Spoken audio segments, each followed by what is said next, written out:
First story, The Tasmanian Light, Australia 2005. It was just another ordinary night on the lonely roads of Tasmania. As a truck driver, I'm used to the solitude, the long stretches of darkness broken only by my headlights and the occasional passing car. But nothing could have prepared me for what happened on that fateful night in 2005. I remember it like it was yesterday. The memory etched into my mind with a clarity that still sends shivers down my spine. I was hauling a load of timber from Hobart to Launceston, a route I'd driven hundreds of times before. The night was clear, stars twinkling overhead in a way you only see in the countryside, far from the light pollution of the cities. I had the radio on low, some late-night talk show keeping me company as I navigated the winding roads. It was around 2 a.m. when things started to get weird. At first, I thought it was just my tired eyes playing tricks on me. A faint glow on the horizon, barely noticeable at first. I didn't think much of it, figuring it was probably just the lights of a distant town or maybe some farmer working late. But as I continued driving, the glow got brighter, and I realized it wasn't coming from the ground at all. It was in the sky, and it was moving. My heart started to race as I watched the light grow closer. It was moving fast, way too fast to be a plane or helicopter. And the strangest thing was, there was no sound. Absolute silence. Just this brilliant white light getting bigger and brighter by the second. I remember gripping the steering wheel, so tight my knuckles turned white, my mind racing to make sense of what I was seeing. Part of me wanted to pull over, to stop and maybe hide in the trees by the roadside. But another part, a part I couldn't explain, felt oddly calm. It was like the light was reaching into my mind, telling me everything was okay, that I should just keep driving. So I did. I kept my foot on the gas, my eyes darting between the road ahead and the rear-view mirror, watching as the light got closer and closer, and then, in the blink of an eye, it was on top of me. The entire cab of my truck was flooded with this intense white light. It wasn't blinding, though. It was soft, almost comforting in a way that made no sense given the circumstances. That's when the real terror set in. I couldn't move, not an inch. It was like every muscle in my body had turned to stone. I couldn't even blink. All I could do was stare straight ahead as my truck continued down the road on its own, as if guided by an invisible hand. In that moment of paralysis, I became aware of movement around the truck. Shadows or shapes, I couldn't really tell. They were just outside my peripheral vision, always just out of focus no matter how hard I tried to look at them. I couldn't turn my head, couldn't even move my eyes. But I knew they were there, moving, watching. The air felt thick, charged with some kind of energy I'd never experienced before. And the silence. God, the silence was deafening. No engine noise, no wind, not even the sound of my own breathing. Just complete and utter silence. I don't know how long I was like that. It could have been seconds or hours. Time seemed to lose all meaning. I was trapped in a bubble of white light and eerie silence, my mind screaming in panic while my body remained frozen. And then, just as suddenly as it had begun, it was over. The light vanished, the paralysis lifted, and I found myself gasping for air, my hands shaking on the steering wheel. I slammed on the brakes, the truck screeching to a halt on the empty road. My heart was pounding so hard I thought it might burst out of my chest. I sat there for a long time, just trying to catch my breath and make sense of what had happened. But nothing made sense. Nothing at all. As I sat there in my truck, trying to calm my racing heart.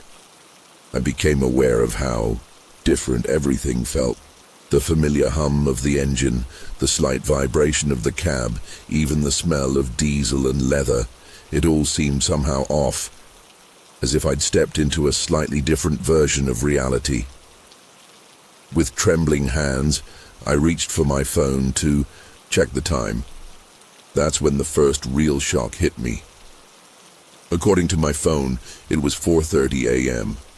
2.5 hours had passed since I first noticed that strange light, but that was impossible. The stretch of road I was on should have taken no more than 45 minutes to an hour, tops. I'd driven it countless times before. I knew every bend, every hill. There was no way I could have been driving for that long without realizing it. Panic started to set in again as I tried to make sense of the lost time. Had I fallen asleep at the wheel? No, that couldn't be it. I remembered everything too vividly. The light, the paralysis, those shadowy figures. It was all too real, too intense to have been a dream. Desperate for some kind of explanation, I fumbled with the door handle and practically fell out of the cab. The cool night air hit me like a slap in the face, bringing with it a rush of smells, damp earth, eucalyptus, and something else, something metallic and unfamiliar that made the hairs on the back of my neck stand up. I stumbled to the back of the truck, half expecting to see, I don't know what, evidence of something, anything that could explain what had happened. But everything looked normal. The tarp covering my load was still securely fastened. There were no strange marks on the road or in the surrounding bushland. It was just another quiet stretch of Tasmanian highway. And yet, everything felt wrong. I noticed my watch then, the one I always wear on long hauls. It had stopped at 2:17 a.m., the exact time I remembered seeing that light appear on the horizon. I tapped it, shook it, but the hands refused to move. It was as if time itself had gotten stuck in that moment. Shaken and confused, I climbed back into the cab. I had a job to do, a delivery to make, and sitting on the side of the road wasn't going to provide any answers. As I started the engine and pulled back onto the road, I couldn't shake the feeling that I was being watched. Every shadow in the trees seemed to move. Every reflect in my mirrors looked like one of those indistinct figures I'd seen. The rest of the drive was a blur of paranoia and confusion. I kept expecting that light to reappear, for time to stop, again for something to happen. But nothing did. I made it to Launceston just as the sun was coming up, my mind still reeling from the night's events. As I pulled into the delivery depot, I caught sight of myself in the rearview mirror and barely recognized the man staring back at me. My eyes were wild, bloodshot, and there was a streak of gray in my hair that definitely hadn't been there the day before. I'd aged years in a single night, and I had no idea how or why. That was the moment I knew, deep in my gut, that what had happened to me wasn't just some hallucination or trick of the light. Something had taken me that night, something not of this world, and I'd never be the same again. The following weeks were a blur of confusion, fear, and an overwhelming sense of isolation. I couldn't shake the feeling that I was somehow different, changed in ways I couldn't quite put my finger on. Sleep became a luxury I could rarely afford. Every time I closed my eyes, I saw that blinding light, felt the paralysis creeping over my body. I'd jolt awake in a cold sweat, convinced I could see those shadowy figures lurking in the corners of my bedroom. The worst part was the constant doubt gnawing at the back of my mind. Had it really happened? Or was I losing my grip on reality? I tried to talk to a few people about it, my wife, a couple of close mates, but the words always got stuck in my throat. How could I explain something I didn't understand myself? The few times I managed to get the story out, I was met with concerned looks and gentle suggestions to maybe take some time off work. They thought I was stressed, overworked, maybe even having some kind of breakdown. And honestly, there were moments I wondered if they might be right. But I knew what I had experienced was real. The evidence was there, subtle but undeniable. My watch, for one. No matter how many times I had it checked, no watchmaker could get it working again. It remained frozen at 2:17 a.m., a constant reminder of the moment my world turned upside down. Then there were the physical changes. The streak of gray hair was just the beginning. I noticed other things too. A heightened sensitivity to light, occasional bouts of unexplained nausea, and strange, intricate patterns that would appear on my skin like faint bruises, only to fade away hours later. But the most unsettling change was in my perception of time. Sometimes, minutes would stretch into what felt like hours.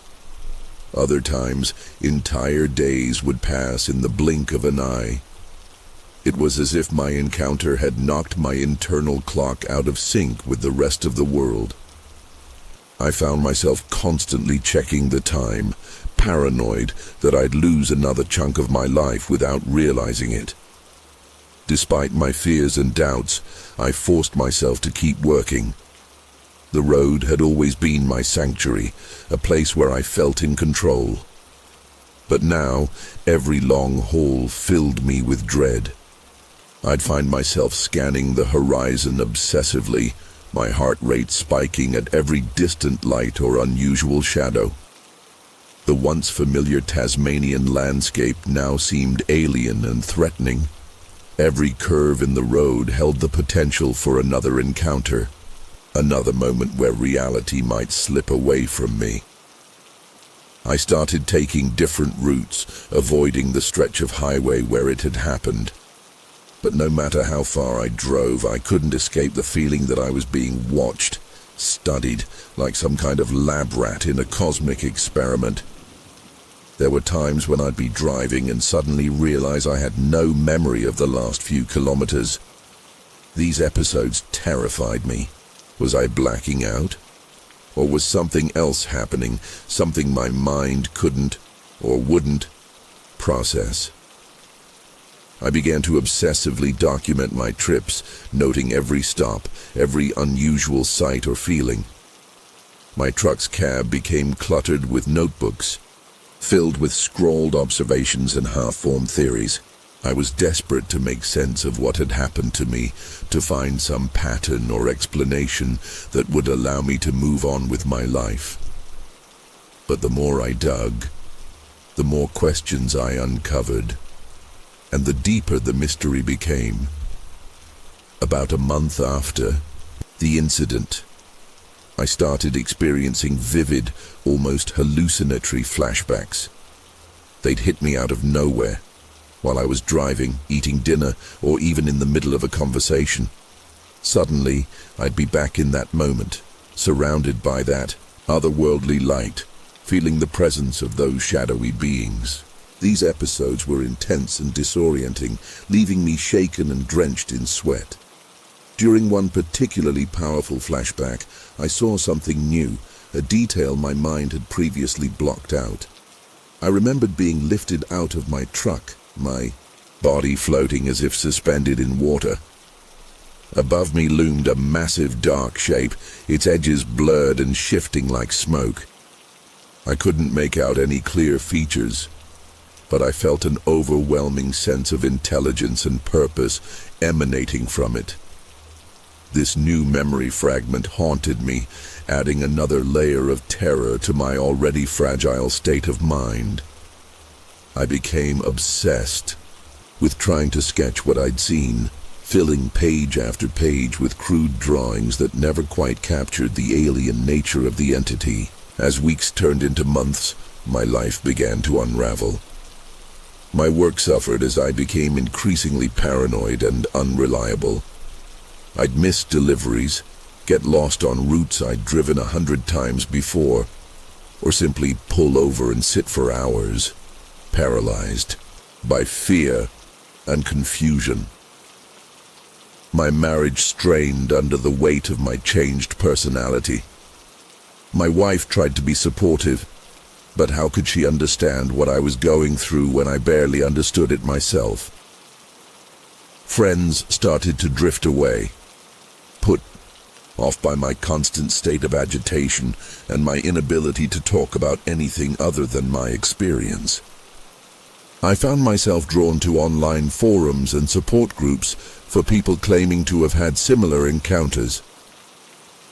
At first, it was a relief to find others who believed me, who had their own stories of lost time and inexplicable lights in the sky. But the deeper I got into these communities, the more I realized how little any of us really knew. For every person sharing a genuine experience, there seemed to be dozens peddling wild conspiracy theories or obvious hoaxes.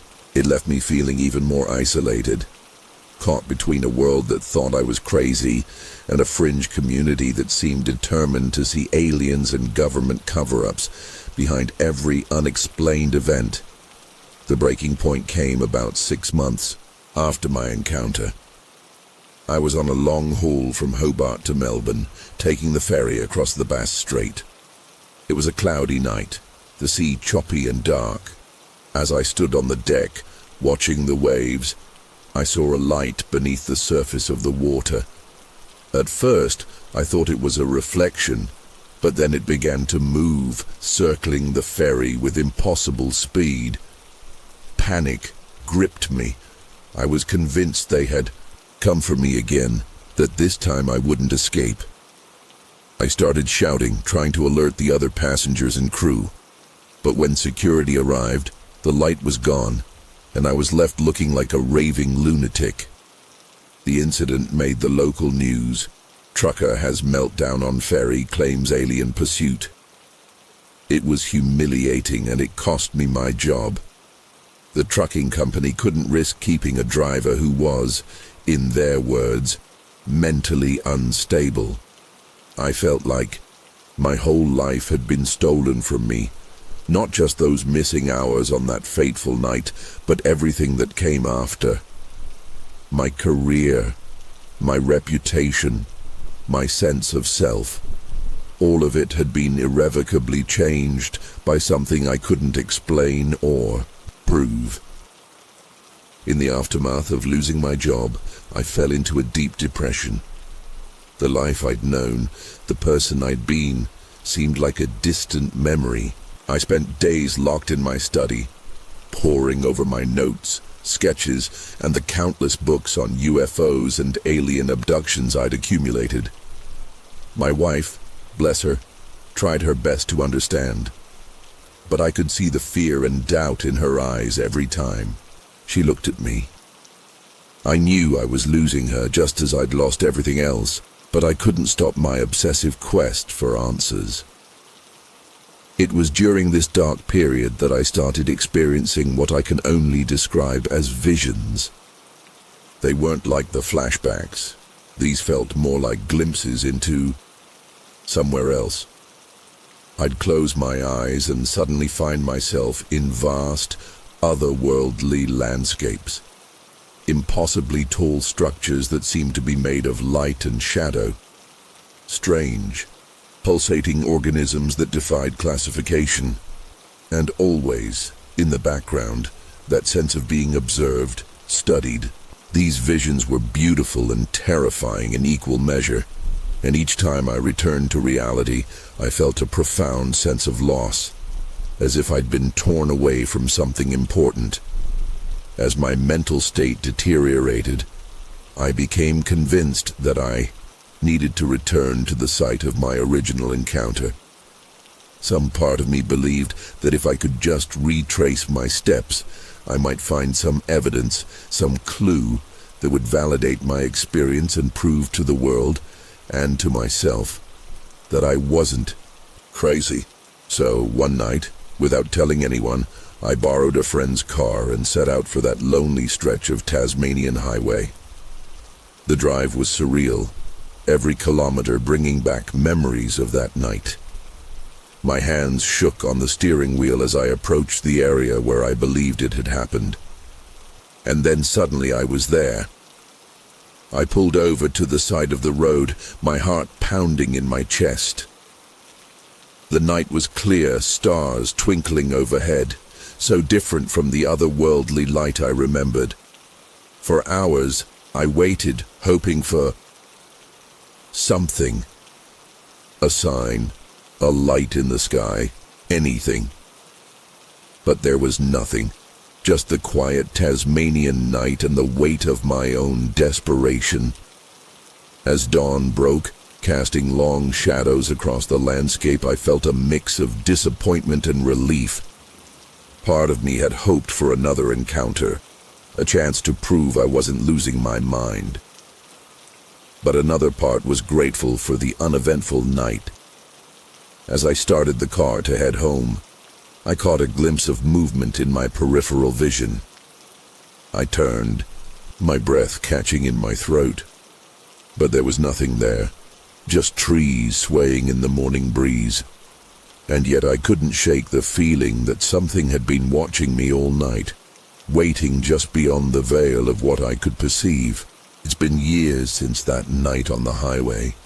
Years since my life was turned upside down by an encounter I still can't fully explain.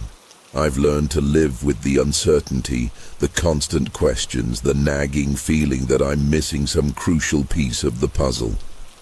Some days are better than others. I've found ways to cope, to push the memories and the lingering fear to the back of my mind. I've even managed to rebuild some semblance of a normal life. But I know I'll never be the same person I was before that night. The experience changed me on a fundamental level, altered my perception of reality in ways I'm still trying to understand. There are nights when I wake up in a cold sweat, convinced I can hear the hum of that otherworldly light, feel the presence of those shadowy figures. In those moments, the line between memory and reality blurs, and I'm back there, suspended in time and space, at the mercy of forces beyond my comprehension. I don't know if I'll ever have answers to what really happened to me on that lonely Tasmanian road. Maybe it's better that way, because the glimpses I've had, the fragments of memory and the strange visions that still plague me, suggest a reality far more vast and terrifying than anything I'm prepared to face. All I know is that the night sky will never look the same to me again. Every star, every distant light, holds the possibility of another encounter, another moment where the familiar world falls away, revealing the unknown that lurks just beyond our understanding. And as much as it terrifies me, there's a part of me that's always watching, always waiting for that light to appear on the horizon once more. Second story, the Satoshi Incident, Japan 2002. It was just another night on National Highway 2, or so I thought. The familiar hum of my truck's engine and the endless stretch of road ahead had become my constant companions over the years. I'd driven this route countless times, hauling goods across Japan's vast network of highways. But that night in 2002, everything changed. The air felt different somehow, charged with an energy I couldn't explain. As I navigated the winding road, my thoughts drifted to my family waiting at home, the mundane details of my next delivery, anything to keep me alert during the long hours of night driving. Little did I know that in a matter of moments, my entire world would be turned upside down, leaving me questioning everything I thought I knew about reality. It started with a light. At first, I dismissed it as another vehicle in the distance, probably another trucker making their nightly run. But as I continued driving, something felt off. The light seemed to be keeping pace with me, matching my speed exactly. I increased my speed, thinking maybe it was just my imagination playing tricks on me after hours on the road. But the light adjusted, staying right there with me. My heart began to race as I realized this was no ordinary vehicle. The light pulsed and shimmered in a way I'd never seen before, casting an eerie glow across the landscape. I gripped the steering wheel tighter, my knuckles turning white as I tried to make sense of what I was seeing. Was I hallucinating? Had I fallen asleep at the wheel without realizing it? But no, this felt all too real, too vivid to be a dream. Suddenly, without warning, my truck began to vibrate violently. The steering wheel shook in my hands, and I struggled to maintain control of the vehicle. Panic set in as I watched helplessly, while every light on my control panel flickered and died, plunging the cab into darkness. The engine sputtered and went silent, leaving me coasting in eerie silence along the empty highway. That's when I felt it, an overwhelming pressure on my body, as if some invisible force was trying to pull me right out of my seat. I couldn't move, couldn't even blink. My muscles refused to respond, leaving me paralyzed and terrified. The light outside grew brighter, filling my vision until I could see nothing else. In that moment, I was certain I was about to die. Or worse, the fear was unlike anything I'd ever experienced before, a primal terror that consumed every fiber of my being. And then, just as suddenly as it had begun, it was over. When I regained control of my body, I found myself gasping for air, my heart pounding so hard I thought it might burst out of my chest. The mysterious light had vanished, leaving behind an oppressive darkness that seemed to press in on me from all sides. As my eyes adjusted, I realized with growing horror that I was no longer on the familiar stretch of highway I'd been traveling. The landscape around me was completely different. Unfamiliar trees loomed on either side of the road, their branches casting grotesque shadows in the dim moonlight. Panic gripped me as I tried to make sense of my surroundings. How had I gotten here? Where exactly was here? My mind raced, desperately searching for a logical explanation, but coming up empty. With trembling hands, I reached for my phone to call for help. But it was dead. Not just out of battery, but completely unresponsive, as if its circuits had been fried. A chill ran down my spine as I glanced at my wristwatch, only to find its hands spinning wildly, no longer keeping any semblance of time. The truck's dashboard clock was equally useless, displaying impossible numbers that made no sense. I fumbled for the logbook, hoping to find some clue as to how much time had passed, but what I saw there only deepened my confusion and fear. According to the last entry, hours had passed since my last recorded stop, yet it felt like only minutes had gone by. The mileage on the odometer showed I'd traveled hundreds of kilometers further than I should have, given my last known location. It was as if I'd been plucked out of reality and dropped back down in some twisted version of it. As the initial shock began to wear off, a new insidious fear began to take root in my mind. What had happened during those missing hours? My body felt different, not injured or in pain, but altered in some subtle, unsettling way I couldn't quite put my finger on. I ran my hands over my arms, my face searching for any signs of what might have occurred, but found nothing obvious. Yet the feeling persisted, a sensation of having been examined, probed, perhaps even violated in some incomprehensible manner. Flashes of half-remembered images began to surface in my mind. Sterile white rooms, impossibly long, spindly fingers, eyes that seemed to peer into my very soul. But as soon as I tried to focus on these fragments, they slipped away, leaving me with nothing but a gnawing sense of unease and the absolute certainty that something profoundly unnatural had happened to me. As I sat there in the darkness, trying to piece together the fragments of my shattered reality, a deep, primal fear began to take hold. It wasn't just the fear of what had happened, but the terrifying realization that I might never truly know or understand it. The world around me, once so familiar and predictable, now felt alien and threatening.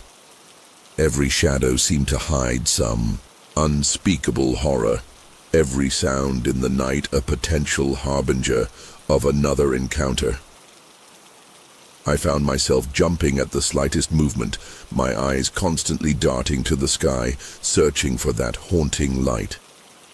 The rational part of my mind tried to argue that it had all been some sort of hallucination, a trick of an exhausted mind after too many hours on the road. But deep down, I knew that wasn't true. The evidence was all around me. My displaced location, the malfunctioning electronics, the missing time. Something had happened, something beyond my comprehension, and the not knowing was slowly driving me mad. With shaking hands, I managed to restart the truck.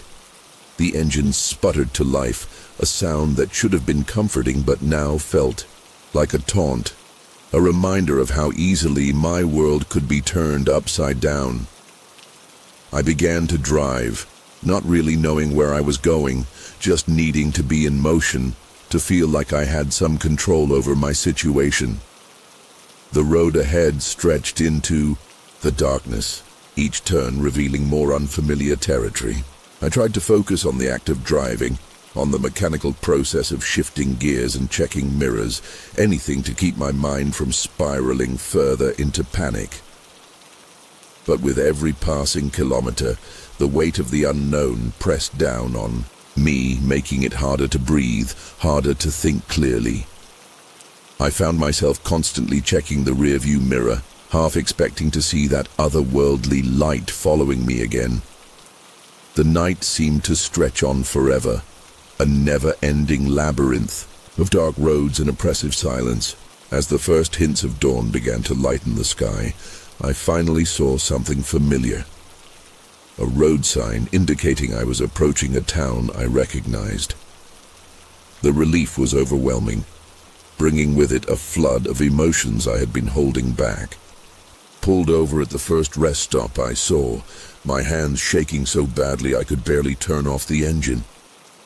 As I stumbled out of the cab, the morning air hit me like a physical force, reminding me that I was still here, still alive, still part of this world. But even as I tried to take comfort in that fact, a new, unsettling thought began to take root. What if I wasn't the same person who had started this journey? What if whatever had happened during those missing hours had changed me in ways I couldn't yet perceive? I caught a glimpse of my reflection in the truck's side mirror and found myself staring, searching for any sign that I was different, that I had been altered in some fundamental way. The face looking back at me was my own, and yet somehow it felt like I was looking at a stranger.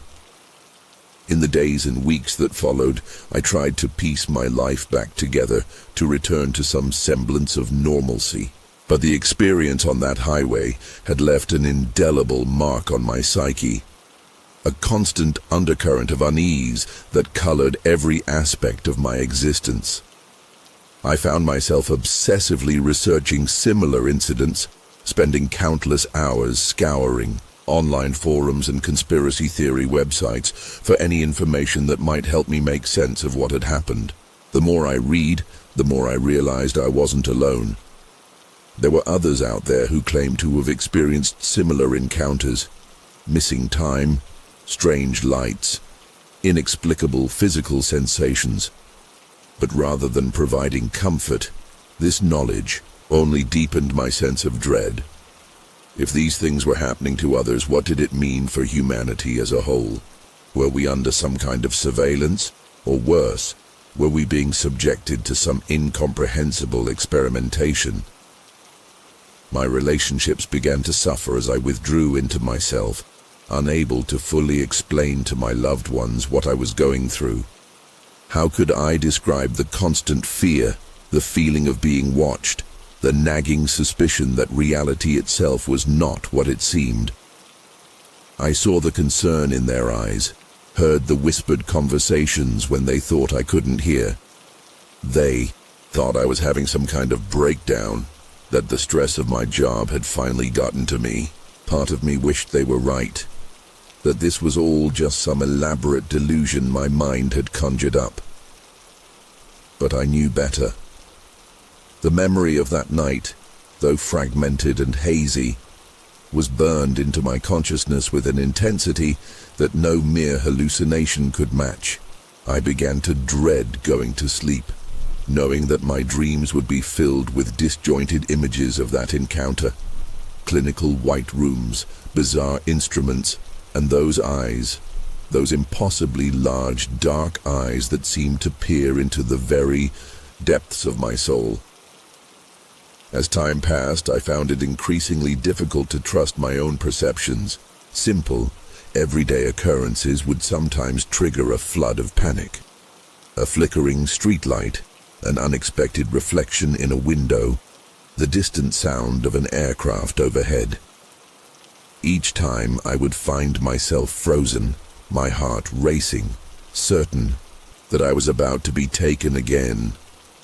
The logical part of my brain would eventually kick in, reminding me that I was safe, that these were just normal, mundane things. But the fear lingered, a constant companion that I couldn't shake no matter how hard I tried.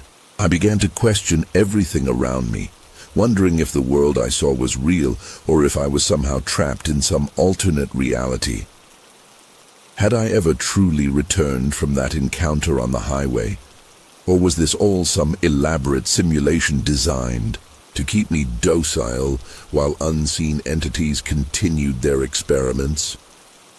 The obsession with finding answers began to consume every aspect of my life. I invested in high-tech cameras and recording equipment, setting them up in my truck and around my home. Desperate to capture any evidence of further encounters, I pored over the footage night after night, analyzing every frame for any sign of anomalies. More often than not, I found nothing, but occasionally there would be something. A strange light in the sky, an unexplained shadow, a brief moment of static interference that would send my mind spiraling back into that night on Highway 2. I knew how it looked to others. This fanatical dedication to proving something they couldn't understand. I saw the pitying glances, heard the concerned whispers. But I couldn't stop.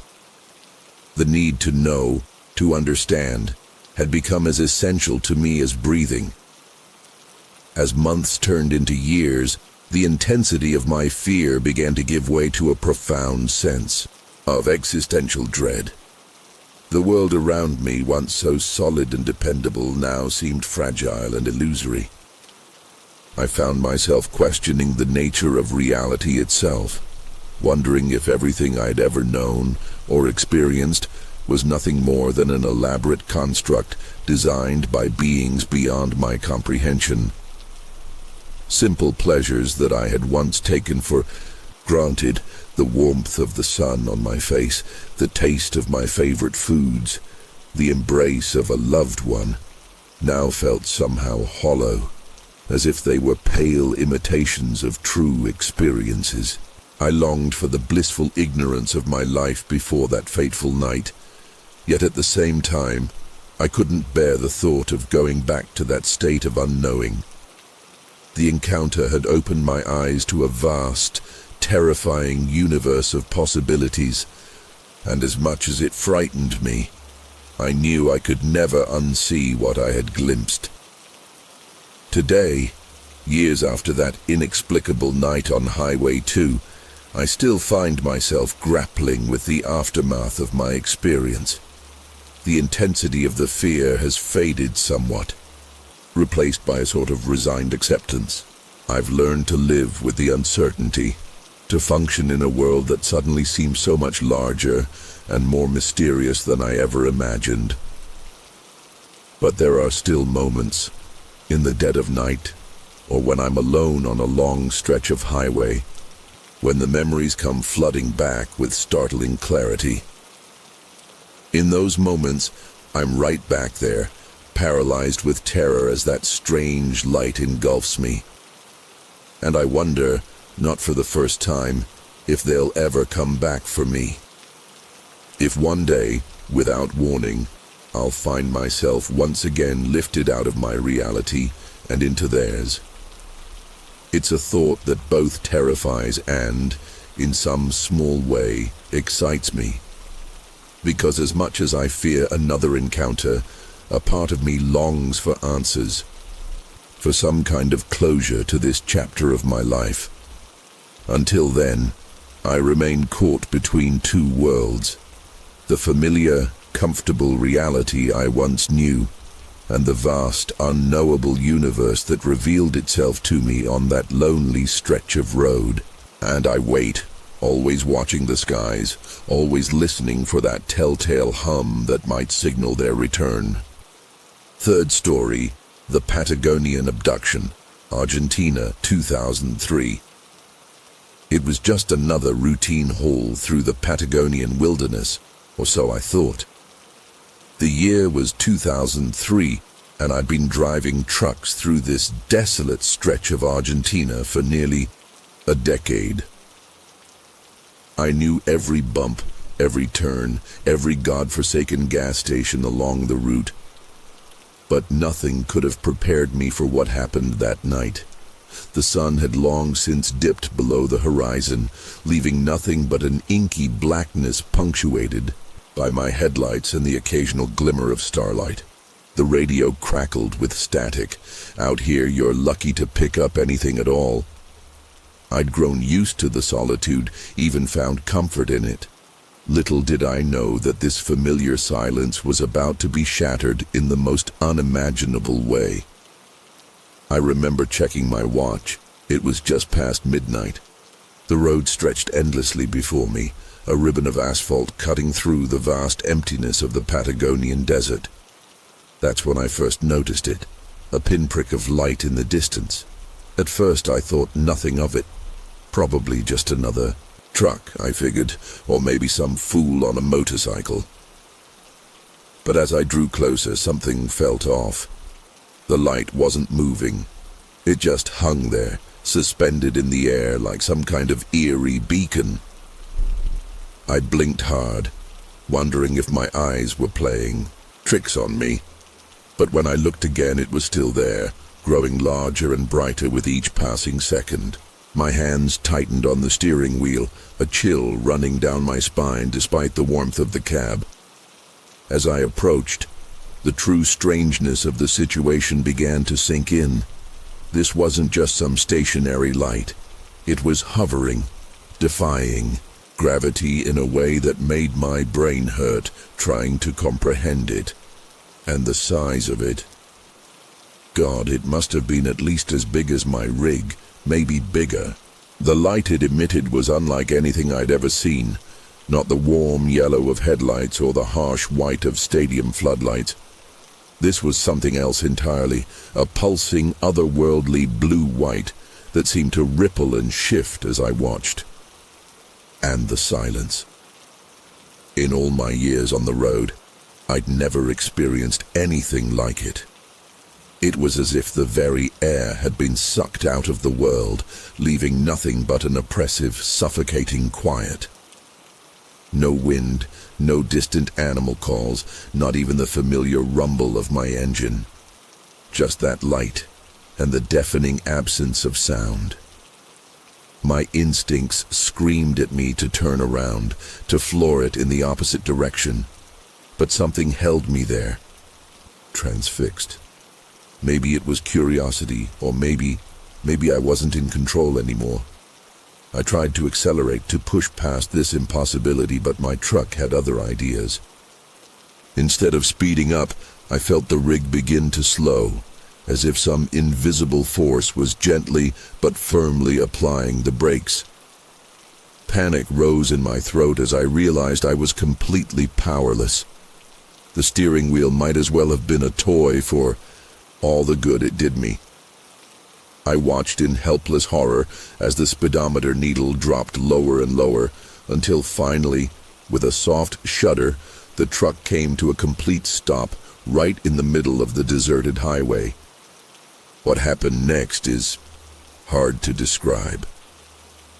One moment I was sitting in my truck, heart pounding, sweat beading on my forehead, and the next, I was weightless. It felt like someone had cut all the strings holding me to the earth. My body lifted from the seat, floating in the cab as if gravity had simply decided to take a break. The blue-white light filled everything, pouring in through the windshield, the windows, even seeping through the metal of the truck itself, until I was bathed in its unearthly glow. I tried to scream, but no sound came out. I tried to move, to grab onto something, anything, but my limbs wouldn't respond. It was like being trapped in a dream, aware, but utterly helpless. Time lost all meaning in that moment. I couldn't tell you if I floated there for seconds or hours. The light pulsed and throbbed, seeming to penetrate right through my skin, into my bones, my very being. And then I sensed them. I couldn't see anything beyond the blinding radiance, but I knew with a certainty that chilled me to my core that I wasn't alone. There were presences, consciousnesses, alien minds brushing against my own, probing, curious, utterly inhuman. I felt exposed, laid bare, as if every thought, every memory, every secret I'd ever had was being sifted through and examined. The violation was total and terrifying, and underlying it all was a sense of vast, incomprehensible intelligence, so far beyond human understanding that my mind recoiled from it, unable to process what it was experiencing. I don't know how long this invasive examination lasted. It could have been minutes or it could have been days. All I know is that when it finally ended, it was as abrupt as it had begun.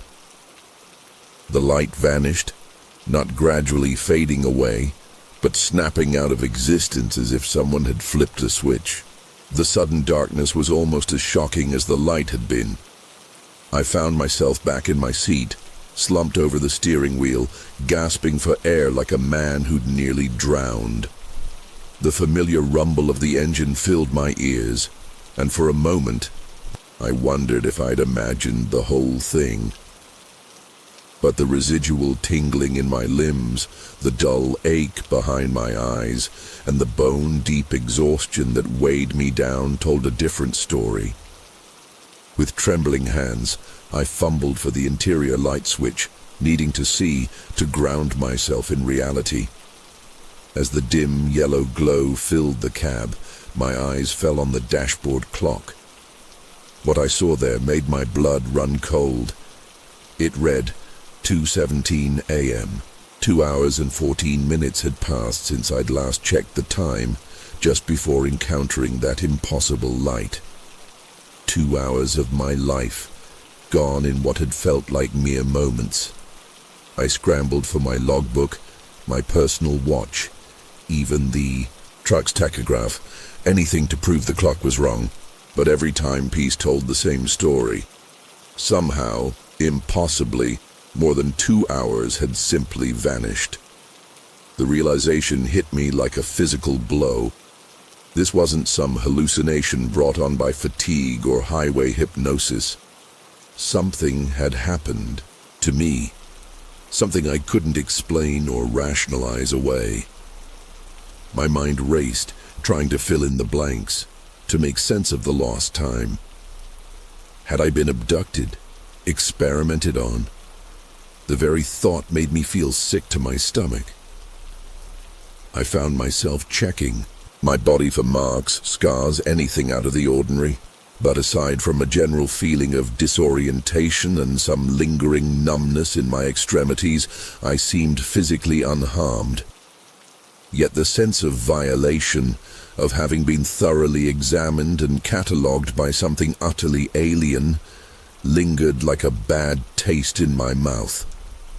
As I sat there trying to gather my wits, I became acutely aware of my surroundings. The Patagonian desert stretched out around me, vast and indifferent, bathed in starlight. But now, instead of finding comfort in its familiar emptiness, I felt exposed, vulnerable. Every shadow seemed to hide watching eyes. Every rustle of wind carried whispers just beyond my comprehension.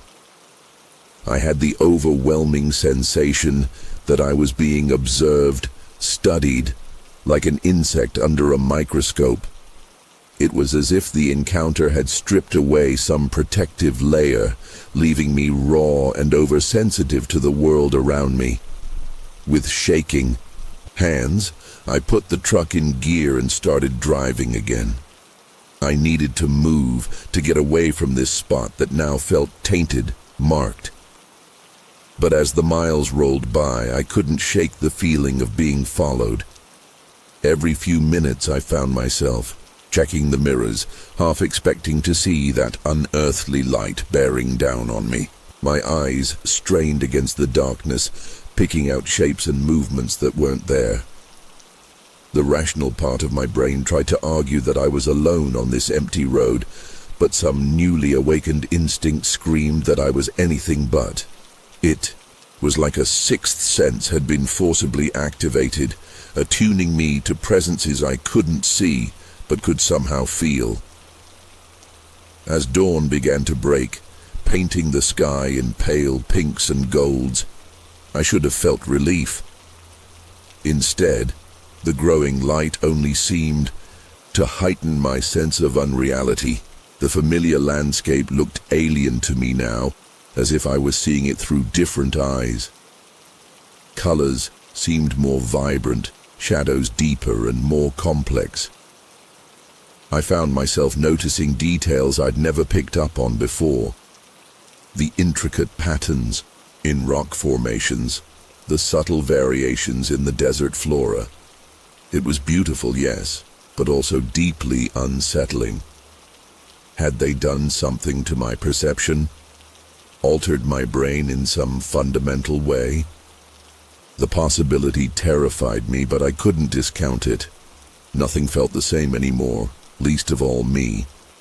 I drove on autopilot for hours, my mind racing with questions I couldn't answer and fears I couldn't shake, when I finally reached the next town.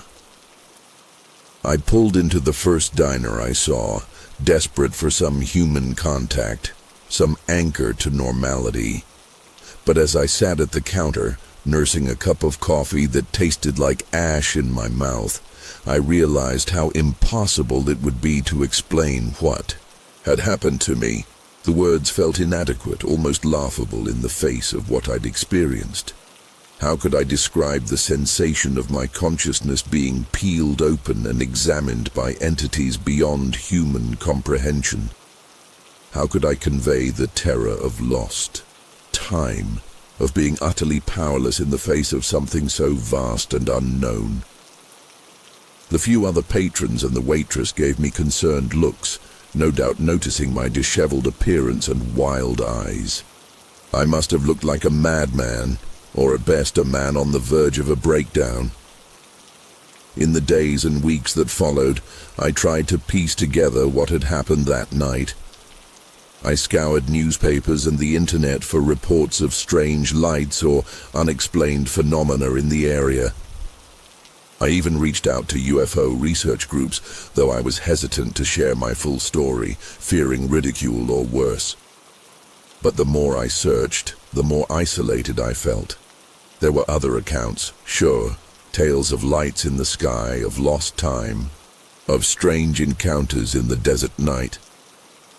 but none of them captured the full terrifying reality of what I'd experienced. And with each passing day, the details seemed to slip further away, like trying to hold on to the fragments of a fading dream. Had they done something to my memory? Was I somehow being prevented from fully recalling what had happened? It's been years now since that night in the Patagonian desert, and I still don't have any real answers. I've never encountered anything like it again. Though God knows I've spent countless nights on the road, half hoping and half dreading another appearance of that otherworldly light. But even though the immediate terror has faded, the experience has left an indelible mark on me. I can't look at the night sky without wondering what's out there, watching us, studying us. I can't shake the feeling that I glimpsed something that night that humans weren't meant to see. A reality beyond our understanding that exists alongside our own. And sometimes, in the quietest moments of the night, when I'm alone on some desolate stretch of highway, I swear I can feel them again, those alien presences, brushing against the edges of my consciousness.